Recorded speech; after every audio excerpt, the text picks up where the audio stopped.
Hello guys, আসসালামু আলাইকুম। আশা করি আপনারা ভালো আছেন। আলহামদুলিল্লাহ আমিও ভালো আছি। আমি আজকে এখানে কিছু চিংড়ি মাছ নিয়েছি। আমি এগুলো পেঁয়াজ দিয়ে শুধু গামাকা ঝোল করে নিব। তার জন্য চুলায় একটা ফ্রাই প্যান বসিয়ে দিব। ফ্রাই প্যান গরম হয়ে গেছে, এখন তেল দিয়ে দিব। তেল গরম হয়ে গেছে, এখন এখানে পেঁয়াজ কুচি দিয়ে দিব।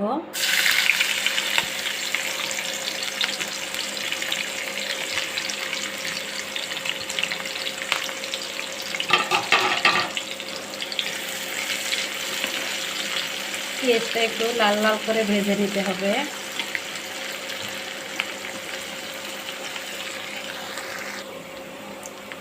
পেঁয়াজগুলো লাল লাল করে ভেজে নেওয়া হয়ে গেছে। এখন এখানে আমি আদা রসুন আর কাঁচামরিচ বেটে রেখেছি, এটা এখন দিয়ে দিব।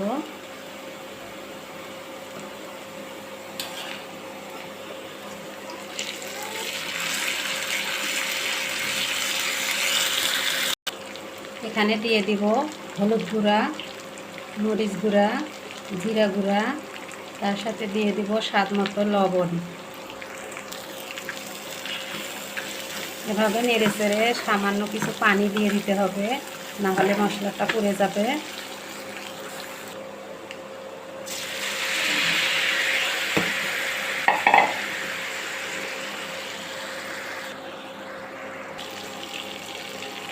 মশলাটা ঘন হয়ে গেছে, এখন এখানে আমি চিংড়ি মাছগুলো দিয়ে দিব।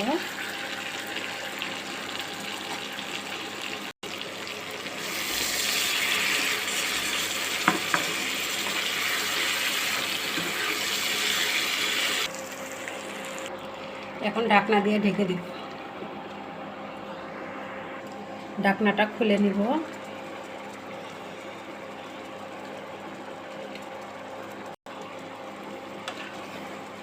চিংড়ি মাছ রান্না করতে বেশি সময় লাগে না, অল্প সময়ে হয়ে যায়।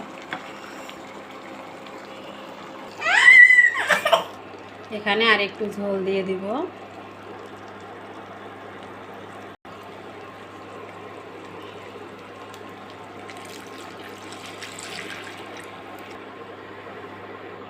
ঢাকনা দিয়ে ঢেকে দিব।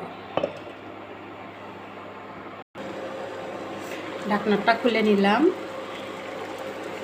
এর উপরে এখন আমি কিছু টমেটো কাটা দিয়ে দিব।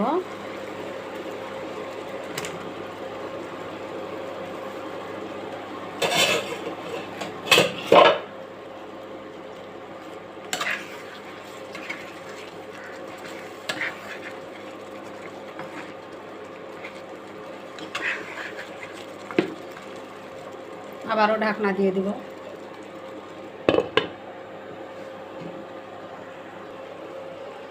এখন এখানে আমি ধনিয়া পাতা দিয়ে নামিয়ে নেব।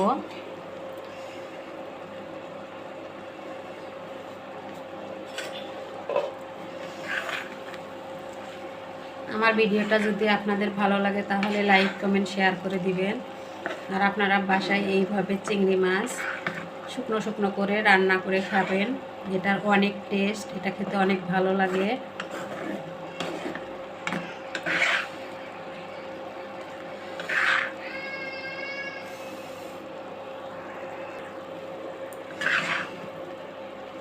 আর একটু নাড়াচাড়া করে নেমে নেব।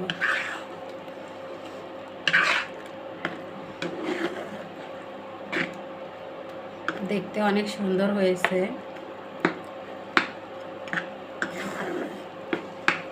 এখন এটা আমি নামিয়ে নেব।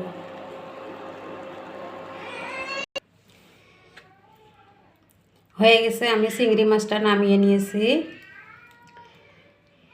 অনেক লোভনীয় হয়েছে।